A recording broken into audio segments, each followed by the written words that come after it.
刚才自家这个转到节目嘅现场，今日新闻媒体等人底下来关心，该是印度嘅总理目前系拿到第3届任期。不过呢，今日拜呢无法度自家来高办啊，还靠其他联盟将要发出来高办来接近。未来面对嘅各种嘅条件，听说未系动态嘅。佢有请到嘅系国科会嘅科技研究同社会研究中心嘅刘启峰及彭总为大家来做解释。先生你好，先生好，大家好。先同大家讲呢个。有这项中呢，系能平动万万嘅客家肢体，所以等下佢用客话来问，应该冇问题啦，冇问题。好，这项种条件问题係想問禮拜嘅目的吼，目的吼，佢禮拜嘅基進黨啊，印度人民黨，佢係條禮拜無法度時間單拖來高辦來接近嘛吼。人講新制比佢本來按算嘅400西海很較少，因為講佢對嚟個產生開始佢嘅第3個任期形成很有關。我覺得莫迪這次當然他的得票率沒有如預期一般，它反映了幾個問題，就是印度在發展經濟的時候，其實有很多貧富差距的問題，這在北方的某些大省，還有中部的某些大省，其實沒有被很好的被對應，所以這些窮人，特別是在 COVID-19 之後，他們的生計受到挑戰之後，就反映在這一次的這個選票上，然後另外一個。莫迪的印度人民黨沒有得到夠多的選票，是因為穆斯林這次全部都基本上投給國大黨。我覺得是也受到這一次的以色列跟這個巴勒斯坦的戰爭的影響，所以穆斯林其實很有危機感。所以這兩個加起來，其實就造成莫迪的得票不如預期。但是他跟他的這個執政聯盟合作起來，還是超過了這個半數的272席，所以還是可以順利的執政。不過講係選舉嘅執政，不過佢哋係靠嘅嘅聯盟將係來高辦嘛，咁有變數，佢有可能佢同嘅聯盟唔對同，或者係唔夥弄。當然，他沒有單獨過半的話，理論上是有點危險，但是實際上，因為 BJP 也拿到了240席，所以他只要跟2個小黨合作，他就有辦法過半。然後現在。當他執政之後，其實 BJP 作為中央政府的執政黨，他手上有很多武器，他可以用反貪腐的這個工具來逼迫或者是要挾這些小黨，然後待在他的執政聯盟。所以我想接下來應該不會有什麼問題。然後接下來 BJP 應該也會這個直接強推這個經濟成長方面的一些政綱，來吸引選民。所以我想接下來應該是會蠻穩定的。先生，聽下有講到兩個問題吼，頭一個所以講。經濟嘅問題其實無法度本人講嘅雨露均沾，然後大概成分都係雨露均沾。不過你看到，大家對印度嘅經營嘅影響對講，印度嘅經濟發展起來更好啊，今年係超過德國嘛，明年可能是會超過日本咧。經濟咁唔好，唔可唔過來看，那位面對講，而家後生人嘅失業率超過400萬多。喺未來對目前來講，應該係動態嘅挑戰。對，印度經濟成長當然就是整體上來說，就像您說的，就是最近的表現都很好，它經濟體量也很大。但是印度主要是貧富差距的問題，因為印度在1991年對外開放之後，它主要的獲利者還是一些大型的資本集團，所以整體上來說，當然它的 GDP 增長了，但是它沒有辦法，就像您說的雨露均沾。那尤其是現在隨着這個高科技的發展，然後工業化4.0之後，大家就開始自動化，產線自動化。傳統的產業。對，傳統的產業當然還是在啦，但是印度如果要主推 ICT，就是資通訊產業的話，這些產業其實都受到自動化的影響。那我們傳統的這個模式就是把工人培養起來之後，他們的 GDP，就是說他們的消費力增長之後，就有中產階級的產生。但是隨着現在自動化的這樣增長，我們是不是就是說印度還是不是可以這樣子維持這樣的增長模式，其實是未來蠻受到挑戰的。所以就會像您說的，就會有很大部分的這個年輕人可能會有失業的問題，然後這未來在政治上也會是一個問題。其實我對於問題就係講到嘅禮拜嘅穆斯林嘅投票嘅意向，其實係冇大半嘅印度人民黨，點都係來扶本來嘅印度嘅國體黨嘅偏好。係咪因為條對呢個某啲叫認錯呢個印度嘅民族主義，一個印度教嘅民族主義有關係咯，影響到呢個意向。印度人民党本来就是依照着就是印度教民族主义成长的，那他在上一次的选举，其实他展现的态度是比较开放的，所以也吸收到了一些穆斯林的选票。但是从2014到2019年，其实印度教徒跟穆斯林的冲突有增长，而且特别是这一次的以巴战争，其实这几年以色列的这个 BJP 就是印度人民党政府跟对不起印度的这个 BJP 印度人民党政府跟以色列走得蛮近的。就是说，他们不管在军事上、在情报或者是在国际政治上都有所合作。然后其实 BJP 展现的这个态度也是对穆斯林不是很友善，所以这些穆斯林其实他们都有能感知到这个，所以这次特别有危机感的情况之下，就把票全部都倒给了国大党，所以就造成这样的情形。先生，而且未来对于大家目前来讲，迄咩係一個動態嘅條件，叫人選挑否加關於個種族問題呢？种族问题的话，我想将来当然我们这次看到他的这个得票率减少，可是我个人是比较悲观的，因为当这个印度人民党的这个主流越来就是他如果他觉得他的这个执政基础并没有那么稳固的话，他比较有可能就是反其道而行，他有可能再度挑起一些种族之间的冲突来顾这个印度教徒的票，对，可以说是民粹的方法，对。他们在这种情况下更有可能采取民粹的方法来吸引这些就印度教徒回流投他们的票。所以龚先生对未来那个印度管内个种族的争议也是不看好这样子。我可以这么说，不过未来很难讲了，因为还有5年。OK， 那我能多来看到礼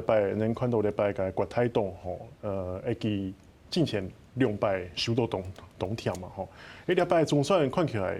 有些起色咧，拿到90嘛吼，個聯合嘅其他嘅應該在野勢力吼，加起來面有230連席安尼嘅席次，對嚟未來印度嘅政壇來講，可能會帶來乜嘅種嘅影響咯。國大黨這次當然它的成長蠻多，從52席到99席，差不多一倍了。對。可是整體上來說，我覺得國大黨的整個政綱並沒有任何的改變，他們還是精英主義。所以其實國大黨這一次他們執政，就是說在野聯盟變大，主要還是因為一些地方的政黨，有一個叫做Samajwadi Party， 就是社會黨，其實他的得票數是最多的，因為窮人都投給他的關係。所以整體來說，在野聯盟增長是其他的小黨的增長，不是國大黨的增長。所以國大黨當然，你說這一次看起來增長蠻多，是因為他們從比較低層開始，所以跳起來感覺蠻高的。我覺得將來國大黨還是有一些問題啦，因為他那種精英主義的這種觀點如果不變，然後他的這個他只會他就是他傳統上就是以公平為主嘛，就是以攻擊現在執政黨，說就經濟成長的時候並沒有辦法顧及到各個人民的這個福利，所以他們的政綱是主要是以分配為主，就是說他們覺得應該要加強對窮人的福利的分配，但是其實有一些問題，因為印度現在在招商的時候，其實這是一個問題，就是說對於投資環境來說，整個就是投資者在乎的是整個投資環境的改善，但是這個國大黨他們就是覺得說分配資源比較重要，那這樣子其實會對招商引資有所影響。所以講你蔡亞嘅系列，因選團結起來其實沒東南宮嘛，太多分子了嘛，人多口雜。對，人多口雜，是。你過來繼續過來看咧，個是印度嘅對外關係啦，尤其啦嚇，美國同中國頭咧個印太地區啊競爭案件呢個情形嚇，印度啲吼頭擺印度尤其莫蒂嘅政府，佢傾向嘅人講係，他是外交的平衡木的專家啦，因為印度本來是係呢左右逢源那個外交政策。那你看兩下個美中競爭地緣競爭加劇了後，佢更為偏向那邊，會不會特別的選邊站？我覺得印度的話，現在它的情況是它比較偏向美國，因為印度跟中國在北方的這個分界線上面其實有領土的爭議，這一點其實很難解決。然後在印度洋地區的話，中國近幾年來推了一帶一路的這個計劃，所以印度覺得中國對這個它形成了包圍圈，對，形成包圍圈，所以在這樣的情況下，它需要美國的幫助。對，所以我覺得長期來說，它會靠向美國，因為美國可以支援它軍備，可以支援它一些相關的可以對抗中國的武器，这个还蛮重要。但是我觉得短期来说，印度人因为很灵活，所以他现在在吸引外资的情况之下，不排除他也会就走向中国，请他们投资一些相关的，特别是资通讯产业方面的，所以他还是会维持这种两手策略的方法。还有当然应该是一种跟俄罗斯嘛，对不对？对，俄罗斯也是很重要的，因为俄罗斯传统上是他的盟友，从这个50年代到70年代，其实印度到现在跟俄罗斯的关系都很好。如果你看他们的武器的话，有59%，将近60%都是俄罗斯制造的武器。但是当然，虽然印度现在慢慢在减少这样子的那个占比，但是其实在能源上，印度还是蛮依赖俄罗斯的石油跟天然气。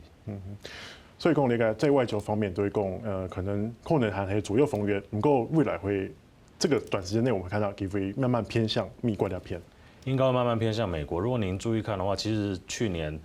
印度跟美国签了史无前例的一个备忘录，其实它的内容就是加强跟美国的方面的科技，包括半导体，包括一些相关新兴科技方面的合作，还有一些国防方面的合作，还有一些新创整体的这个 innovation system 创新系统。都跟美国站得很近，所以在这样子态势之下，我觉得印度跟美国的合作应该会越来越紧密。講到呢個高科技啊，對講到呢個印度同台灣關係，尤其前段時間莫提幾年應該嚇賴總統沒有發天文來祝賀嘛，雙方看起來互動關係都好。現在用展望吼，莫提嘅連任對啊台印關係來講，係咪有個加分嘅效果？韓國人台灣投印度嘅機會係乜嘅？好。那莫迪當然他以前在古吉拉特當省長的時候，其實就開始跟台灣有接觸了。然後他其後其實跟台灣也有一些就是速度有一些訪問跟接觸，所以我覺得這是一個好的開始。那當然，他隨着他進入第3任期，然後他推的這個 Make in India 在印度製造，還有 Self-Reliant India 就是印度的獨立自主的這樣子的製造的這些 project 都已經開始之後。我覺得他對台灣的依賴會越來越重。其實大概在2023年、2022年的時候，那時候我還在印度，我就聽說，就是印度每個部會在開會的時候，最後5分鐘一定都會提到台灣，跟台灣的合作是很重要的。對，所以我覺得台灣在印度的存在感越來越重。但是當然，印度跟中國。他們傳統上有所謂的一個中國政策啦，所以他們在跟台灣交往的時候，還是要顧及這個。對他們都不會講一個中國政策，但是在內規就是跟我們在交往的時候，其實會有一些小的細節，譬如說國旗不能出現，或者是不能特別凸顯台灣是一個國家地位。但是我覺得這應該不是一個很大的問題。我覺得整體上來說，還是會照着這個。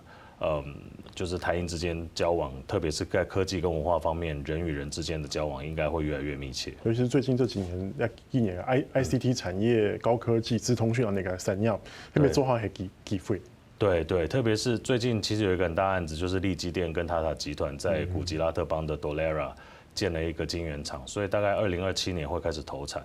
那這樣子繼續下去的話，其實台灣有很大的機會可以進入印度 ICT， 特別是半導體製造的供應鏈裡面。發揮更重要的角色，